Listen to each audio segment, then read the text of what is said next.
Ito ang utosan ko.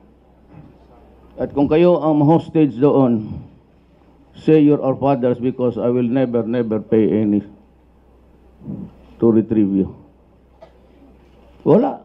Prangkahan tayo sa buhay na ito. Huwag na tayo. Never mind about human rights. Never mind about. Just them set aside first. They are there, so nandiyan na yan sila. Congressional investigation, okay lang yan. But then I would like to, dito si Alan, I would like to plead sa Congress to be more circumspect. I have once upon a time been a congressman, and I should know. Yung the way you treat the bureau directors, you treat the cabinet members before you, you treat the witnesses, pati mga police generals. Sigaw-sigawan ninyo. I will not allow it. I will not allow it. Look at Angie Reyes, a good general, spent most of his years serving our country. He was a valedictorian. And then this good thing itong, how much was it? 2 million that was being, talked about. It was being contested. Tapos itong si Reyes, in the heap of the garbage thrown at him, said, Your Honor, may I be allowed to talk just to save also my honor and dignity? What was the answer of Trillanes? No, shut up. You have no right to answer. You have no dignity. Huwag ninyong gawin yan sa mga generals. Kasi hindi talaga ako papayag. Especially if they represent me. Now, there will be a lot of investigations, insinuations and all, itong drive against criminality. Tumabi muna kayo and do not insult people just because you are there. Nothing is added to your privilege or right or to your mouth kung hindi ka talagang mayabang. Ang ina ka. You do not insult people. Just, who are you? Saan dyan sa Constitution magsabi na, the Congress will have the right to insult people and do not do that. Do not do that to the witnesses from the executive department. I will not allow it. Magbonggoan tayo dyan. If you want their presence there, good. Be courteous to them. Be civil. If you start to bamboozle them and insult them and tell them, umuwi kayo. Do not appear there. And there will be a stalemate and you create a constitutional crisis. Then that would be the time that we'll have to decide what to do with this country. Mahirap yan. Dito sa Philippines, gano'n eh. What give you the right to just throw your insults at the person? Gano'n ninyo ako. Sirado kayo. Bili ako ng magandang lock dyan sa Binondo.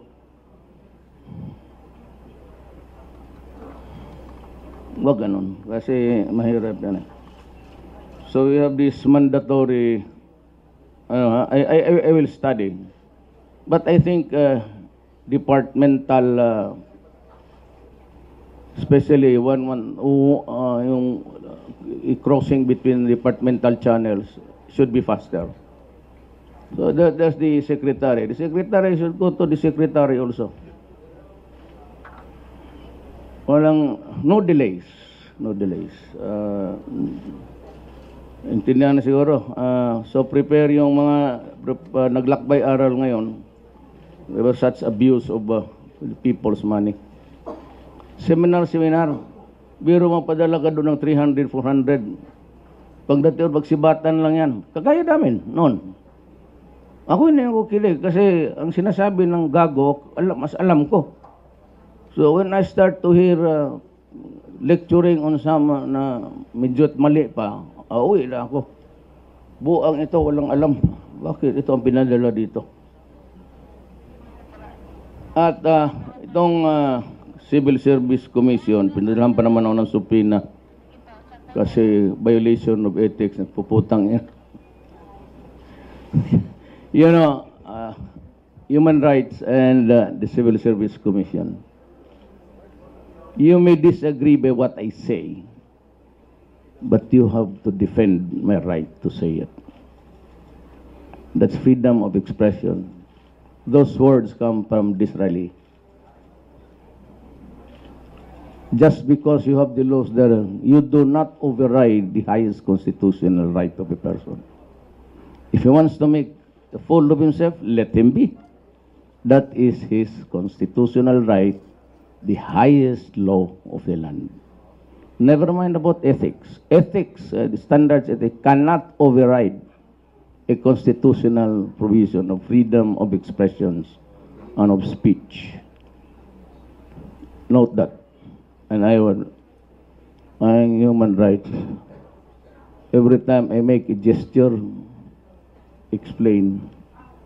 Sabi ko, may mga abogado man sa opisina ninyo. Otherwise, ask your lawyers there in your legal department to resign. Walang alam. Walang alam. Study the Constitution because that governs everybody and anybody.